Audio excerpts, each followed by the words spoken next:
Assalamualaikum warahmatullahi wabarakatuh. Alhamdulillahirabbil alamin wa bihi nasta'inu ala umuri dunya waddin wassalatu wassalamu ala sayyidina Muhammadin wa ala alihi wa ashabihi ajma'in amma ba'du. Pemirsa tribunnews.com, alhamdulillah pada malam hari ini kembali berjumpa dengan saya Muhammad Hussein Sanusi dalam rubrik Ramadan, berkah Ramadan. Pada kesempatan kali ini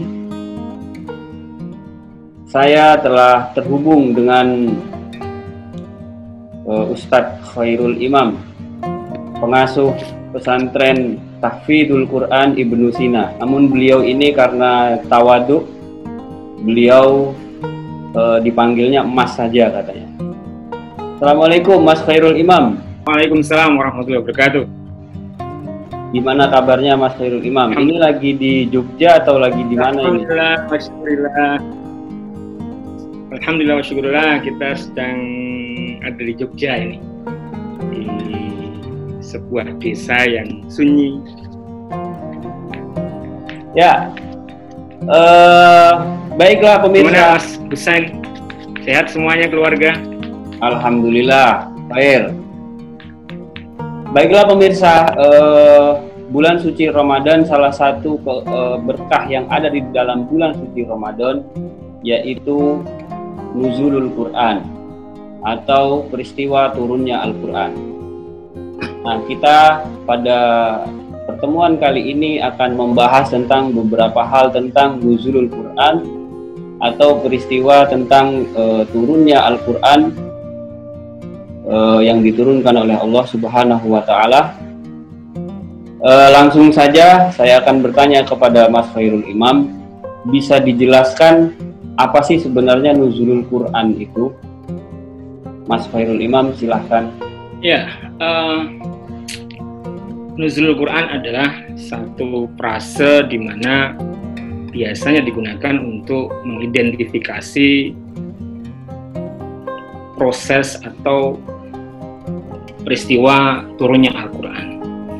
Memang Ramadan ini bulan yang spesial ya.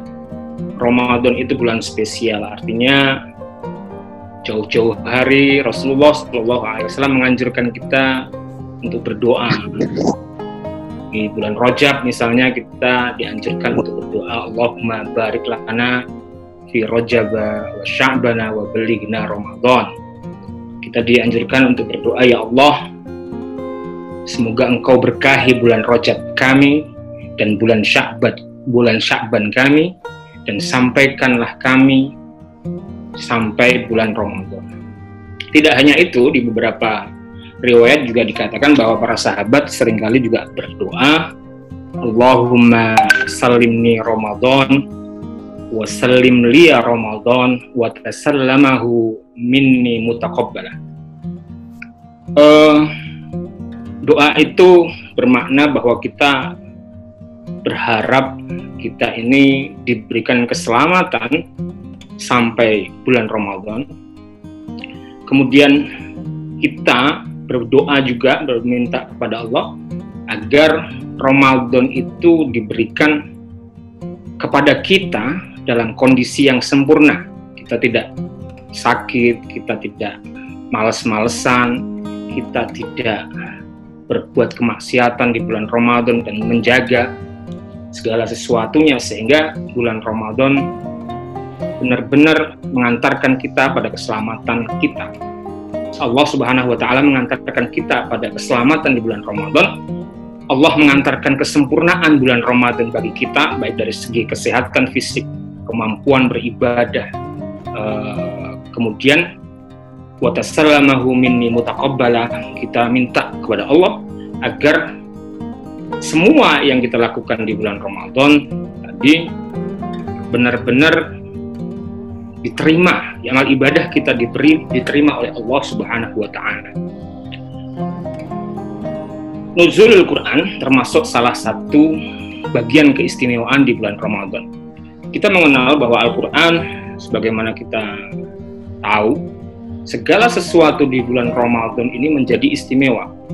Misalnya Al-Quran itu semua hal yang berkaitan dengan Al-Quran, semua hal yang berkaitan dengan Al-Quran itu menjadi istimewa. Misalnya kita tahu Allah Subhanahu wa Ta'ala menurunkan Al-Quran melalui malaikat Jibril. Malaikat Jibril, karena dia bersentuhan dengan Al-Quran, dengan kalamullah Al-Qadim, maka malaikat Jibril menjadi Sayyidul Malaikah, menjadi penggawanya para malaikat. Kemudian kita tahu juga setelah dari malaikat Jibril, Allah Subhanahu wa Ta'ala menurunkan Al-Quran kepada Nabi Muhammad SAW. Maka Nabi Muhammad pun karena bersentuhan dengan keistimewaan Al-Quran tadi, maka Nabi Muhammad itu menjadi Sayyidul Anbiya wal Mursal, penggawanya para nabi dan para rasul. Ya. Kemudian bulannya di mana Ramadan ditempatkan atau diturunkan Al-Quran, maka bulannya pun menjadi bulan yang sangat mulia sekali, menjadi Ashhurul Hurum, menjadi bulan yang sangat mulia, ya. Itu karena apa? Karena di dalamnya berinteraksi, ada interaksi dengan Al-Quran, ada bersentuhan dengan Al-Quran. Begitu juga orang-orang yang membaca Al-Quran, ya. Kita tahu dari Nabi Muhammad kemudian diturunkan kepada umatnya, ya. Umatnya menjadi khairul ummah, sebagaimana isyarat Rasulullah, kuntum khaira ummatin ukhrijat linnas, bahwa kalian semua dijadikan umat yang terbaik. Ini yang berkaitan dengan Al-Quran, ya.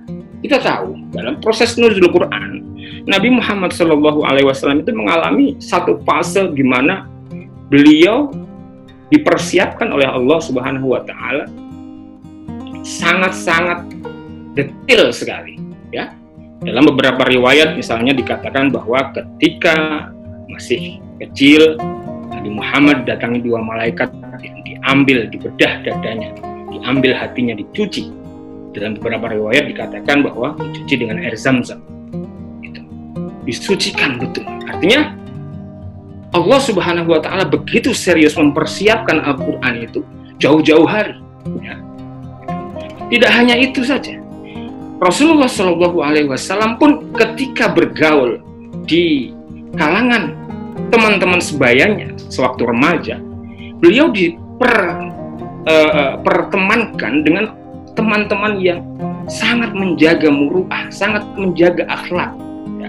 Sehingga tidak heran ketika beliau sudah disucikan hatinya, dipilihkan teman-temannya, kemudian dipilihkan nasabnya, setelah itu dijadikan Rasulullah di usia 20-an tahun, dijadikan sebagai sosok yang al-amin, sosok yang dipercaya, sosok yang terpercaya. Karena apa? Karena tidak ada kalimat-kalimat dusta yang keluar dari lisan Rasulullah. Artinya apa? Dari segala sisi Rasulullah ini dijaga betul oleh Allah Subhanahu wa Ta'ala. Setelah itu, tentunya ketika usia 40 tahun, Rasulullah sudah mulai fase-fase beliau memilih tempat untuk bertahanus, mensucikan diri. Karena apa? Karena saking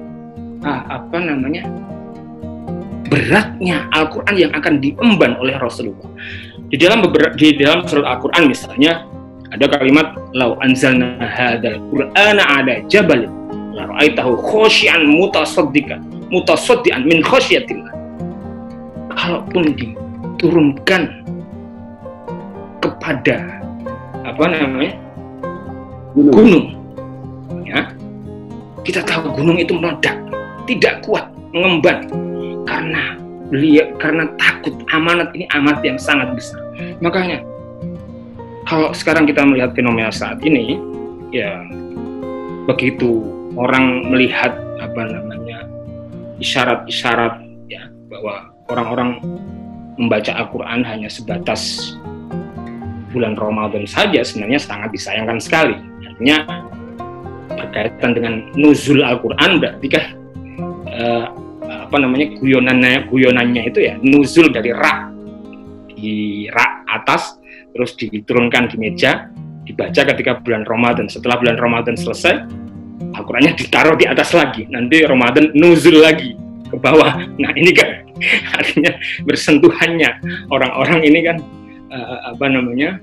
ketika bulan Ramadan aja gitu. Nah ini sangat disayangkan sekali melihat bagaimana amanah atau bagaimana Al-Qur'an yang diamanahkan kepada umat manusia, yang dianjurkan kita untuk membacanya, untuk mentadabburinya, hanya dibaca ketika bulan-bulan tertentu, hanya dibaca ketika minggu-minggu tertentu.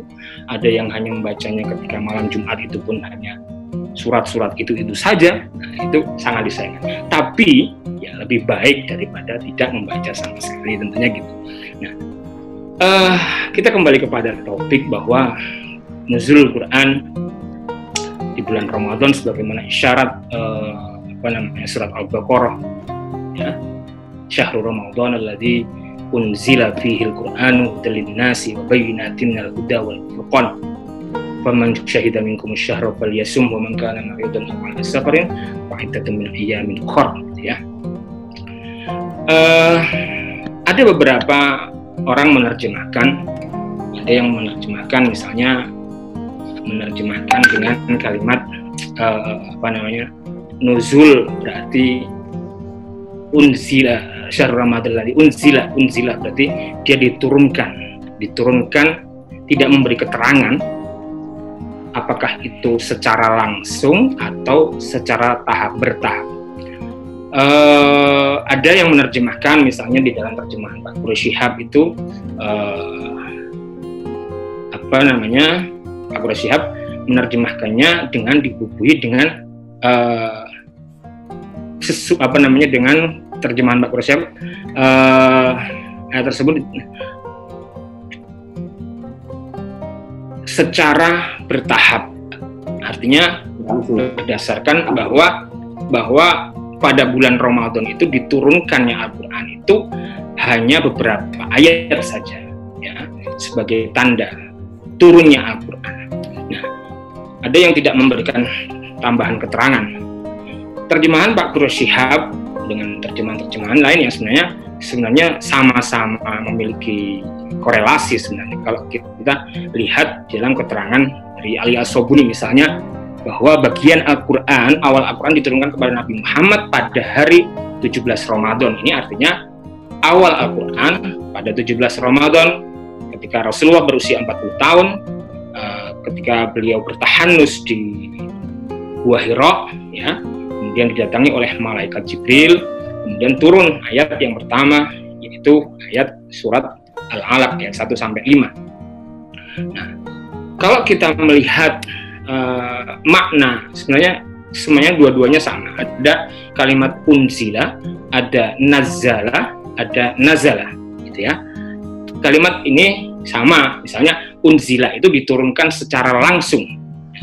Bisa jadi diturunkan secara langsung di langit dunia, ya, di langit dunia diturunkan secara langsung dan utuh.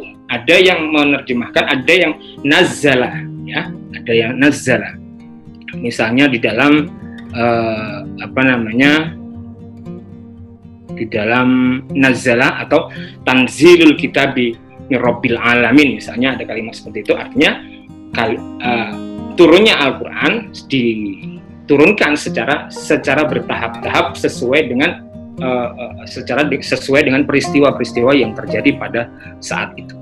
Nah, sebenarnya ini sama saja, mau nazala, mau tanzil dalam konsep tanzil maupun unzila yang diturunkan secara langsung, artinya semua itu objeknya adalah manusia. Misalnya kita mendapati di beberapa riwayat yang dikutip oleh At-Tabari yang mendukung gagasan ini, misalnya dari riwayatnya yang pertama dari Isa ibn Utsman, dari Yahya ibn Isa, dari Al-A'mash, dari Hasan, dari Sa'id bin Jubair, bahwa Al-Quran diturunkan sekaligus, atau dalam kalimat di dalam hadis tersebut disebutkan jumlatan wahidatan pada malam Qadar di bulan Ramadan, kemudian diturunkan di langit dunia. Kemudian riwayat kedua bahwa dari yang bersumber dari Ahmad ibn Mansur dari Abdullah ibnu Roja, dari Ibnu Imran Al-Qattan, dari Qatadah, dari Ibnu Abi Malih, dari Wasilah, dari Muhammad SAW bahwa suhuf Ibrahim diturunkan pada awal bulan Ramadan. Kemudian Taurat diturunkan hari ke-6 Ramadan, Injil diturunkan pada hari ke-13, dan Al-Quran pada hari ke-24 Ramadan. Kemudian ada riwayat ketiga, dikisahkan dari Musa, dari Amr, dari Asbad, dari As-Sa'di, tentang Syahrul Ramadan alladzi unzilat bihil Quran, tentang kalimat sekaligus secara utuh jumlatan wahidan dari Az-Zubur, ya, Az-Zubur ke Baitul Ma'mur, yakni tempat-tempat bintang-bintang. Kemudian di langit dunia hingga menjadi Al-Quran yang kemudian diturunkan kepada Nabi Muhammad dalam bentuk perintah dan larangan, dalam kondisi peperangan. Kemudian ada juga riwayat keempat yang mengatakan dari Ibnul Masna, dari Abdul A'la, dari Daud, dari Ikrimah, dari Ibnu Abbas, bahwa Al-Quran diturunkan seutuhnya, kulluhum jumlatan wahidatan, pada malam Qadar di bulan Ramadan ke langit dunia. Jika Allah ingin memberitahukan bagian dari Al-Quran ke bumi, Allah tinggal menurunkannya hingga berkumpul menjadi utuh. Ada juga riwayat kelima dari Yakub, dari Hashim, dari Hakim Ibnu Jubair, dari Sa'id Ibnu Jubair, dari Ibnu Abbas mengatakan Al-Quran diturunkan pada malam Qadar dari langit yang tertinggi Al-Ulya, langit dunia, dalam bentuk yang utuh jumlatan wahidan, kemudian terpecah-pecah dalam waktu 2 tahun kemudian. Kemudian Ibnu Abbas membaca fala uqsimu bimawaqi'in nujum, dan berkata diturunkan secara terpisah-pisah. Dari riwayat-riwayat tersebut, ya, kiranya dapat disimpulkan bahwa yang dimaksud bulan Ramadan di mana Al-Quran diturunkan adalah di bulan tersebut diturunkan secara sekaligus, ya, sekaligus secara utuh dari tempat yang lebih tinggi, yaitu Lauhul Mahfud, Az-Zubur, As-Sama Al-Ulya atau Baitul Izzah, ke Baitul Ma'mur, yaitu ke langit dunia. Dan langit dunia inilah Al-Quran diturunkan secara terpisah-pisah melalui malaikat Jibril kepada Nabi Muhammad berdasarkan peristiwa-peristiwa. Makanya kita perlu untuk mempelajari sababun nuzul, karena itu nanti kalau misalnya sababun nuzul tidak kita pelajari, bisa jadi ada peristiwa-peristiwa yang tidak terbaca kemudian diterjemahkan oleh manusia-manusia, maka itu bisa menjadi sesuatu yang fatal kalau kita salah memahami tanpa memahami konteks di mana Al-Quran itu diturunkan. Kemudian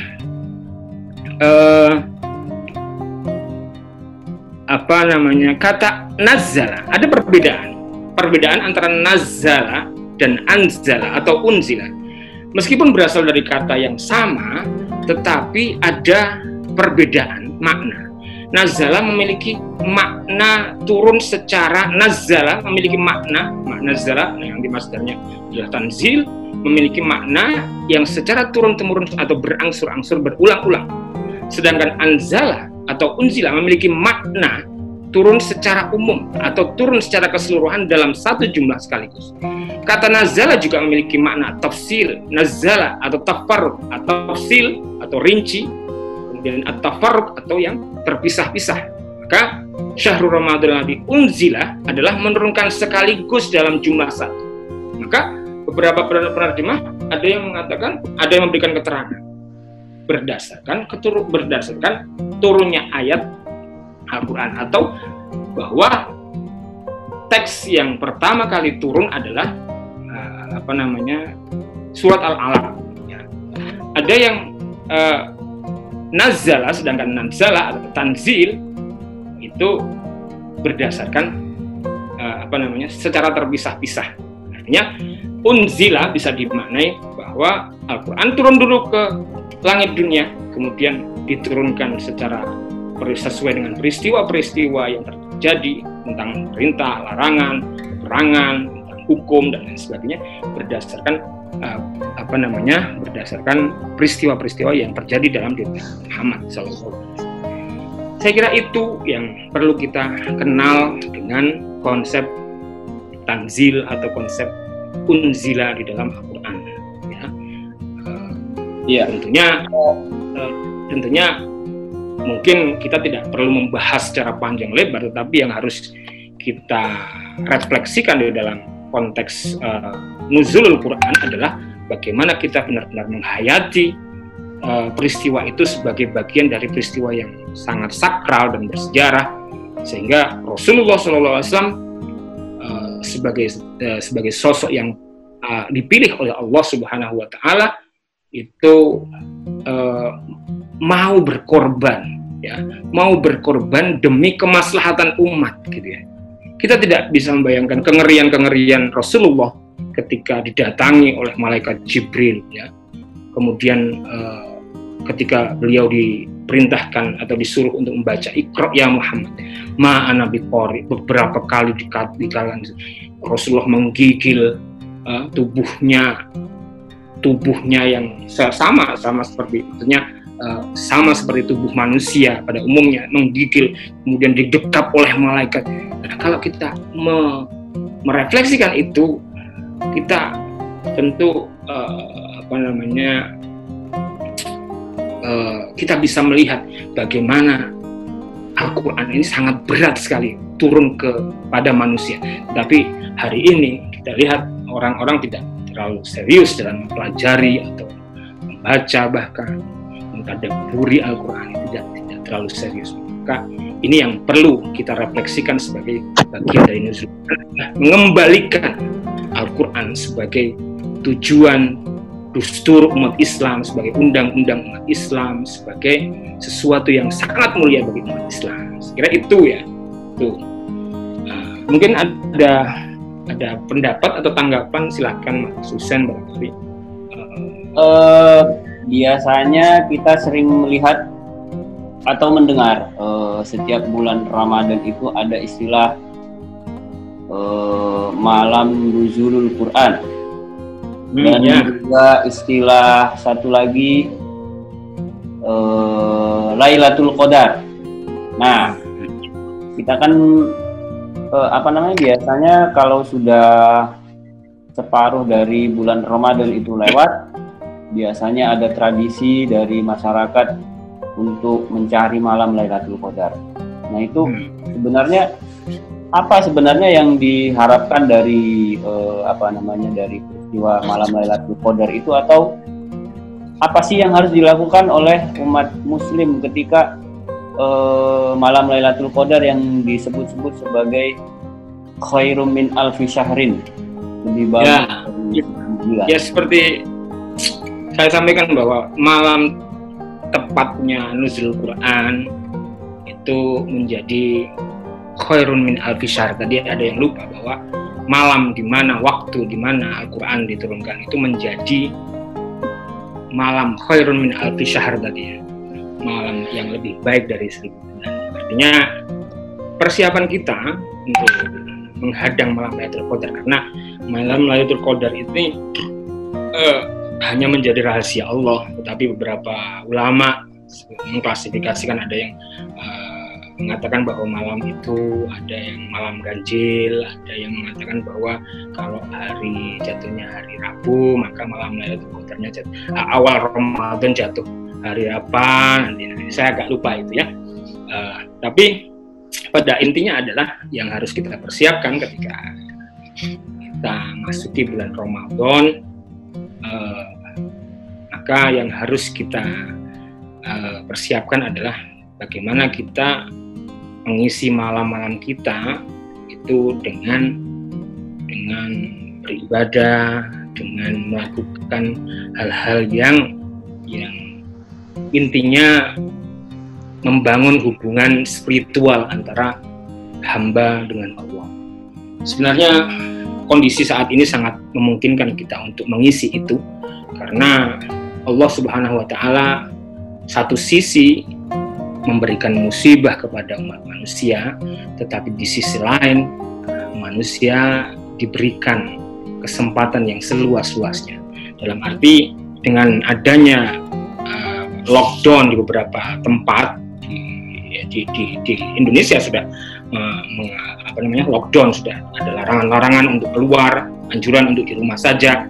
Itu artinya kita kalau kita memanfaatkan ini adalah momen yang tepat untuk menghadang malam Lailatul Qadar. Kita tidak bisa mengidentifikasi malam Lailatul Qadar itu seperti apa. Ya. Kalau dulu rumor di kampung-kampung, pada malam ketika paginya ada orang tiba-tiba yang dulu kundal terus tiba-tiba jadi tobat, berarti dia mendapatkan Lailatul Qadar. Malam Lailatul Qadar tidak bisa didapatkan hanya sekedar dengan begadang, dengan cangkruan, tetapi malam Lailatul Qadar harus diisi dengan menghadang malam, menjemput malam Lailatul Qadar harus diisi dengan hal-hal yang membangun hubungan spiritual dengan Allah. Selama 1 tahun penuh kita diberi kesempatan oleh Allah dari bulan Syawal sampai bulan Rajab, mungkin kita diberikan tempat untuk kita melaksanakan mencari keutamaan Allah dalam hal-hal duniawi misalnya.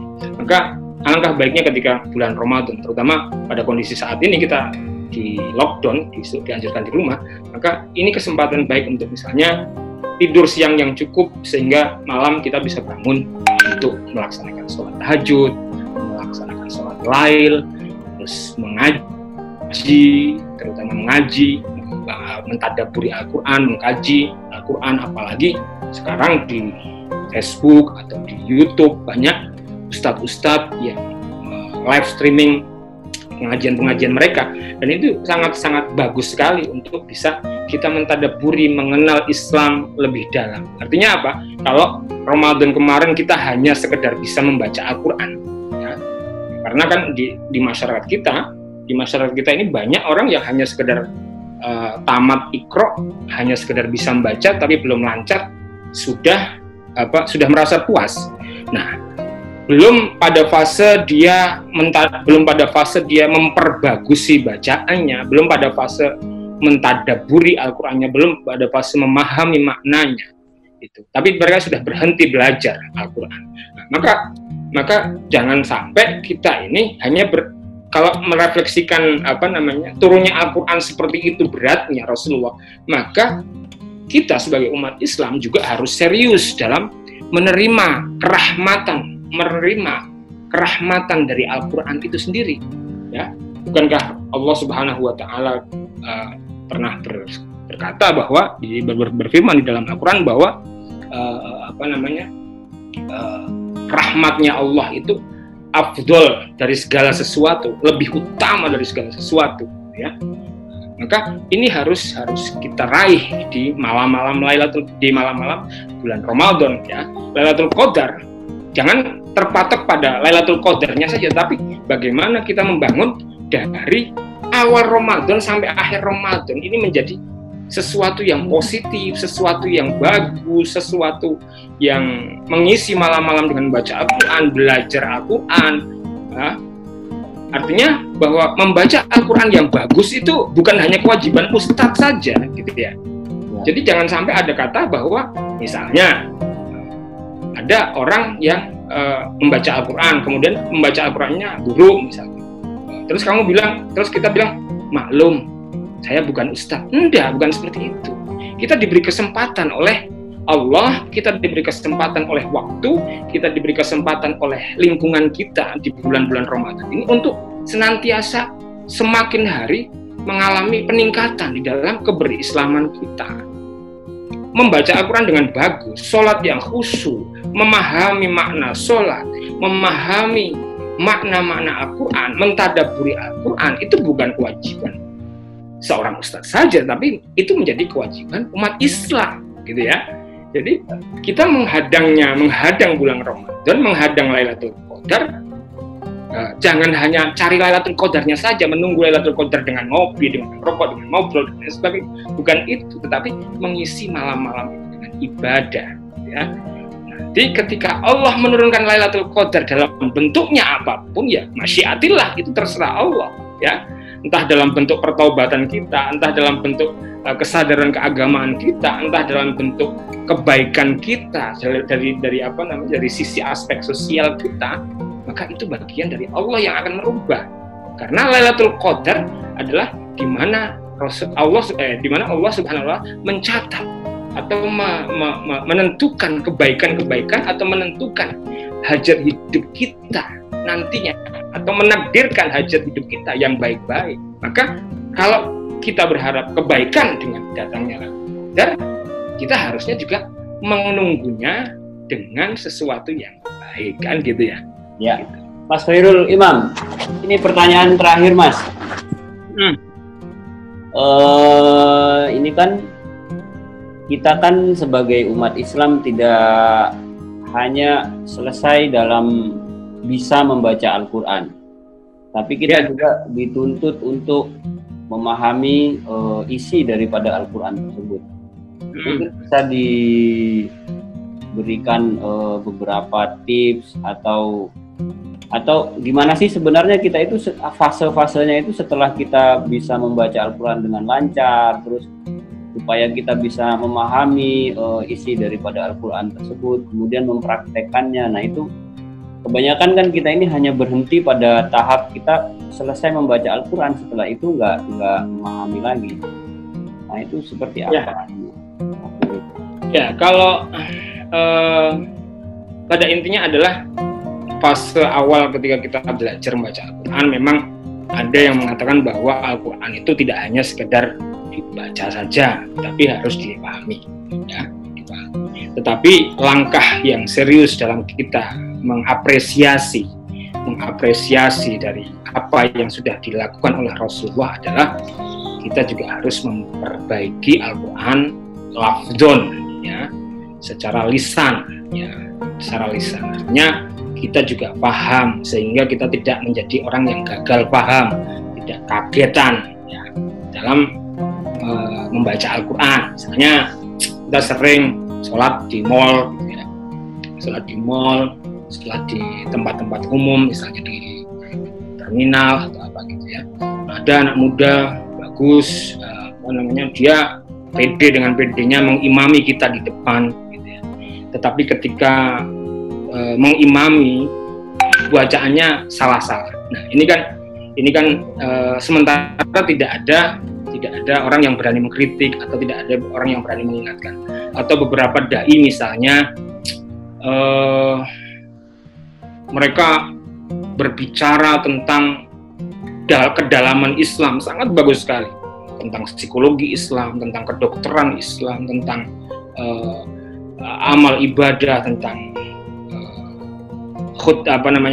ceramah-ceramahnya yang sangat memukau. Tetapi ketika dia mengutip ayat Al-Quran itu dari segi bacaannya saja sudah kacau. Artinya ini satu autokritik, ya. Bagaimana kita seharusnya tahapan awal ketika kita sudah bisa membaca Al-Quran, meskipun tidak harus membaca Al-Quran untuk amar ma'ruf nahi mungkar, untuk mengingatkan orang pada kebaikan, untuk mengajak orang pada kebaikan, tidak harus menunggu pintar baca Al-Quran, tapi fase belajar lafdzon secara lafdiyah, secara lisan itu juga harus tuntas, ya, harus tuntas. Nah, dalam proses tuntas itu kita bisa melihat terjemahan Al-Quran, tetapi jangan sampai ketika kita hendak mengatakan sesuatu atau berfatwa akan sesuatu, nah,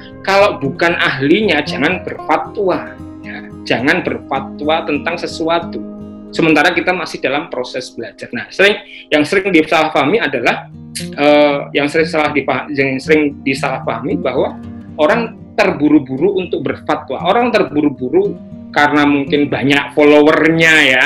Banyak followernya, dia terburu-buru untuk berfatwa, berceramah kesana kemari. Itu bagus, tidak masalah. Tetapi yang harus dijaga adalah bagaimana dia harus memahami secara tuntas, ya.